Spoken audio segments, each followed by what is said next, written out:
जो लोग भारतीय मूल के हैं वो उनके बारे में ज़्यादा जानते होंगे। मैं उनके ऐतिहासिक पहलुओं पे नहीं जाऊंगा, पर एक राजा हुआ करते थे, छत्रपति शिवाजी महाराज को आप जानते हैं।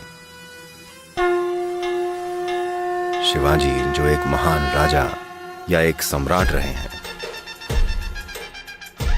जिन्होंने, आपको पता है,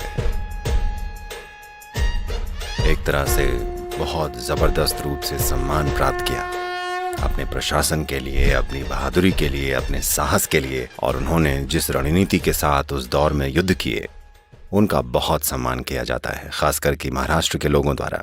तो शिवाजी उनके प्रशासन के तरीके के कारण आज भी महत्वपूर्ण हैं। उन्होंने बेहद विकसित और प्रबुद्ध प्रशासन चलाया। बड़े ही कम लोग उनके प्रशासन के बारे में जानते हैं। आमतौर से लोग उन्हें सिर्फ उनकी युद्ध की रणनीतियों की वजह से जानते हैं, जिसकी तारीफ और गुणगान किया जाता रहा है। पर उनकी सबसे खास बात उनका प्रशासन रहा है। अपने राज्य के लिए उन्होंने बेहद उन्नत प्रशासन किया। तो उनके एक गुरु रहे हैं जिनका नाम रामदास था।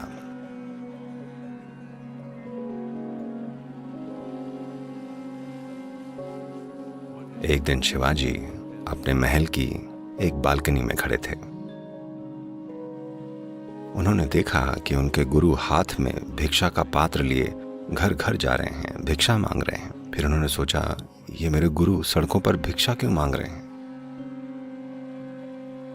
मैं एक राजा हूं, मेरे गुरु सड़कों पर भिक्षा नहीं मांगने चाहिए उन्हें तो। फिर उन्होंने बालाजी को बुलाया, जो कि उनके सहायक थे। उन्होंने एक चिट्ठी लिखी और भेज दी, जाइए और इसे गुरु के चरणों में रख दीजिएगा। तो वो गए और इस चिट्ठी को गुरु के चरणों में रख दिया। तब उन्होंने इसे उठाया और पढ़ा, और रामदास मुस्कुराए। और अगले दिन वो महल में आए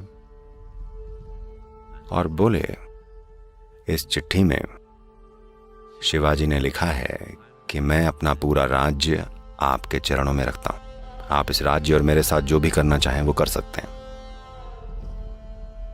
तो रामदास बोले, अब जब आपने अपना राजपाट त्याग दिया है और ये मुझे दे दिया है, तो आप क्या करने की सोच रहे हैं? तो शिवाजी बोले, सद्गुरु जी, जो आप बोलेंगे, आप मेरे सद्गुरु हैं, आप जो बोलेंगे वो मैं करूंगा। और मैं सिर्फ आपके आसपास रहकर आपकी सेवा करना चाहता हूं, मैं बस यही करना चाहता हूं। फिर रामदास के पास एक और भिक्षा का पात्र था। वो बोले, ये लो। और दोनों सड़कों पे भिक्षा मांगने निकल गए, सम्राट और गुरु दोनों। लोगों ने, जब गुरु उनके घर पे आते थे, वो सोचते थे ये सिर्फ कोई भिक्षुक हैं और जो दे सकते थे वो दे देते थे। Now the emperor has come. With great respect, they gave whatever they could. अब सम्राट खुद आए हैं, बड़े सम्मान के साथ वो जो कुछ भी दे सकते थे उन्होंने दिया। ऐसा सिर्फ आजकल होता है कि जब कोई भिक्षुक घर आए तो लोग उन्हें पका हुआ खाना, बचा हुआ खाना और हर तरह की चीजें देते हैं। पर इस संस्कृति में अतीत में ऐसा कभी नहीं किया गया था। वो सिर्फ सामग्रियां, अनाज देते थे, चावल, दाल, है ना, या कुछ ऐसा। तो अपना खाना वो खुद जाकर पकाते थे और खाते थे। तो जब उनकी भिक्षा मांगने का काम खत्म हुआ तो वो नदी के पास गए और गुरु ने एक साधारण सा खाना तैयार किया। उस दिन मिली भिक्षा की सामग्री से एक सरल सा खाना बनाया। और फिर उनके खाना खाने के बाद जो कुछ भी बचा हुआ था, शिवाजी ने, जो अब राजा नहीं है, खाया। फिर वो दोनों एक पेड़ के नीचे बैठे और शिवाजी ने मुस्कुराते हुए कहा, अब जब आपने मुझे केवल 24 घंटों में ही एक भिक्षुक में बदल दिया है, आप मेरे साथ और क्या करना चाहते हैं? तो रामदास बोले, इसको घेरव कहते हैं, भगवा रंग के कपड़े का एक टुकड़ा। उन्होंने ये भगवा कपड़ा उन्हें दे दिया। ये उनके शरीर पे था, इसे निकाला और शिवाजी को दे दिया और कहा, इसे अपने ध्वज की तरह इस्तेमाल करना।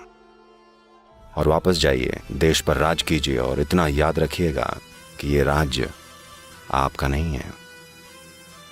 अगर आपको पता है कि ये आपका नहीं है, आप इसके मालिक नहीं हैं, तब आप लोगों के लिए जो सबसे अच्छा कर सकते हैं करेंगे। आपको इस तरह शासन करना है। तो शिवाजी ने हमेशा भगवा कपड़े का या भगवा ध्वज का अपने राज्य के प्रतीक के रूप में इस्तेमाल किया। And he administered his kingdom in a most enlightened way possible to run a kingdom. और उन्होंने अपने राज्य पर हर संभव तरीके से प्रबुद्ध रूप से शासन किया।